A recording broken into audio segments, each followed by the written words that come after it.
When it comes to same-sex marriage, my basic view is that on a societal level, I think that the only relationship that society has an interest in is a heterosexual marriage that produces children. I think that's the best kind of relationship for the generation and upbringing of children.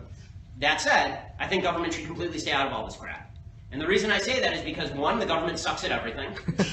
Right? The government has been terrible at forwarding the institution of marriage, clearly. Since back in 1960, 20% of blacks were having children out of wedlock. Now it is 70% of all black children are born out of wedlock. In the white community, it was 5% in 1960. Today it's 40%.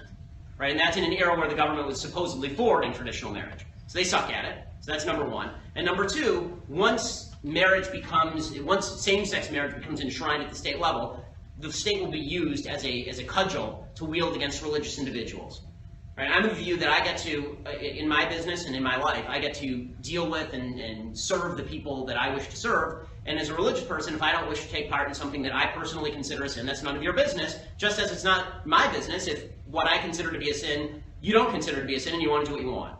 Right? I'm very libertarian on this particular issue. I think that the right is moving in that direction, by the way. You know, conservative states like Alabama have actually taken measures to disinstitutionalize it, to get rid of state-sponsored marriage altogether because they're afraid of what's coming next. And I think that's the direction in which things are going to move. And I think that social institutions then have to teach people, you should get married, you should have kids. You know, the social institutions failed and then the government failed. And I think we need to rebuild social institutions. De Tocqueville wrote in large measure about how the United States was unique in that we actually had this grand non-governmental social system which allowed us to have a social framework within which we all work. And when the government took over for that, then it made the country that much poorer. It made our social ties completely frayed. So that's my view of same-sex marriage. Your time. Thank you for coming here.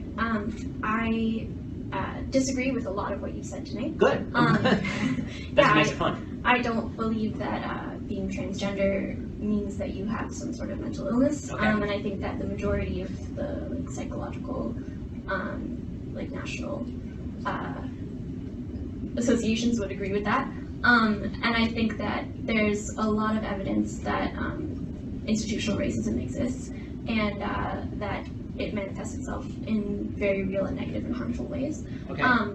But I don't feel any violence or animosity towards you, and I would say that most of the people that I know might wish that you wouldn't spread ideas. They might wish that you wouldn't spread ideas that they find harmful and negative, but they don't feel any direct ill will towards you in any violent way that they would carry out. So I guess what I've been feeling throughout this talk is kind of this vast mischaracterization of the left as some sort of homogenous, violent, oppressive body. And I think that the majority of the people that I know and the majority of the interactions that I've had with communities on a larger scale have not matched that representation. So I was wondering if you could kind of talk a little bit about the non-violence. So there are two aspects to the non-violence, okay? And I think one you will agree with and one you will disagree with. So the one that you will agree with is the one that you've already agreed with, which is that you don't get to hurt people just because of what they're saying, right? This we all agree with. This is also the distinction. There's a reason I use the word leftist and not the word liberal. I think there is a distinction between people who are liberals and people who are leftists. I think that people who are liberals may disagree with me on politics, but they don't feel that they get to use force to shut people down. Leftists don't feel the same way. So that is a natural distinction. Now, here's the part where we'll disagree. I think that if you are seeking to use the government to cram down your particular vision of society on individuals in violation of their freedom, that this is an aspect of totalitarianism. Whether you want to shut me down or whether you want to, let's pretend for a second that I were a baker, and let's say that I'm a religious baker. I'm a religious person, so let's say I were a baker. And let's say that I don't want to participate in a same-sex wedding because I feel that that's sinful in my own religious belief. My belief is that's none of your business. The belief of most people on the left is that there should be legislation that forces me to cater to that same-sex wedding. By polls, this is true. So, now we're getting into dicey territory because now this does implicate violence. It implicates governmentally used violence. So, you can be, I'm happy you're libertarian essentially with regard to my speech. But when it comes to my behavior, you're significantly less libertarian than I am. You can do what you want, I don't care. But people on the left deeply care what I do in my personal life, that they have no right to my labor and they have no right to my services. So this is where the pedal hits the metal in terms of American politics, and this is where the pedal will hit the metal when the government starts getting more and more deeply involved. As far as the institutional racism, all I would ask you to consider, you can believe what you want, but I would ask you to consider this. Shouting institutional racism does not actually combat racism. You have to find individual instances, and you have to show me who the racists are so that we can fight them together. I hate racism. I think it's evil. But if you're just going to say institutional racism every time something bad happens, there's no way to fight it. I need a policy that you're proposing, or I need a person who's actually racist so that we can fight it together, or we can determine whether the policy is good. What I find really problematic is the virtue signaling that I see by so many people on the other side, which is, I don't have to give you the racist, I don't have to tell you who he is or what measures I'm proposing. I just say institutional racism, everybody cheers for me because that's an approved point of view, and now we move on with our lives. You haven't helped anybody, you've just made yourself feel better. If you want to have her respond, please. Well, I think that institutional racism in and of itself, first of all, I would say that the majority of the people that do bring up institutional racism do also have solutions as to how to combat it. But I think that invariably involve encroaching on other people's liberty. But yes. Well,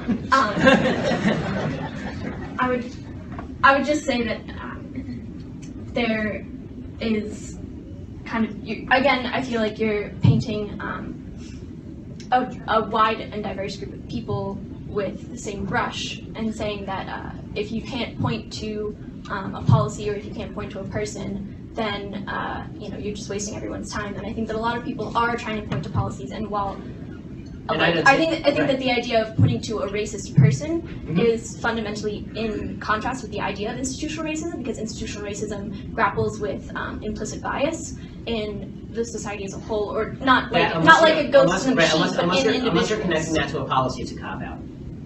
Because now we're ghost hunting again. If you just said to me, we have a problem in American society, income inequality, right, is a problem in American society. If you just gave me any problem, and I said, well, that's the Bilderbergs' fault, right? That's the fault of the Bilderbergs, right? It's a conspiracy, it's the fault of the Bilderbergs, right? There are all these conspiracy theories about the Bilderberg group.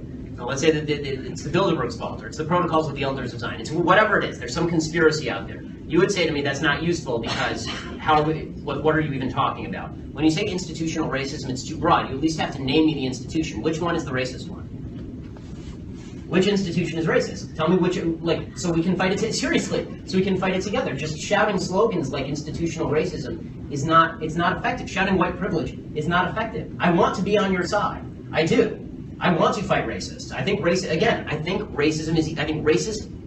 behavior is evil. I want to fight it with you, but I can't fight it if you're not showing me what it is.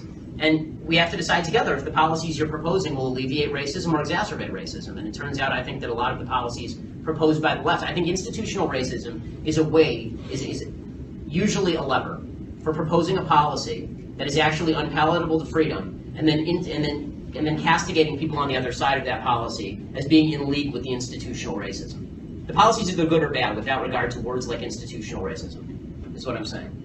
Honestly, I would love to sit down and talk with you for an hour about it because it's a worthwhile conversation, and I think we could actually get somewhere with it. But I think that slogans generally tend not to be particularly effective in getting us to solutions.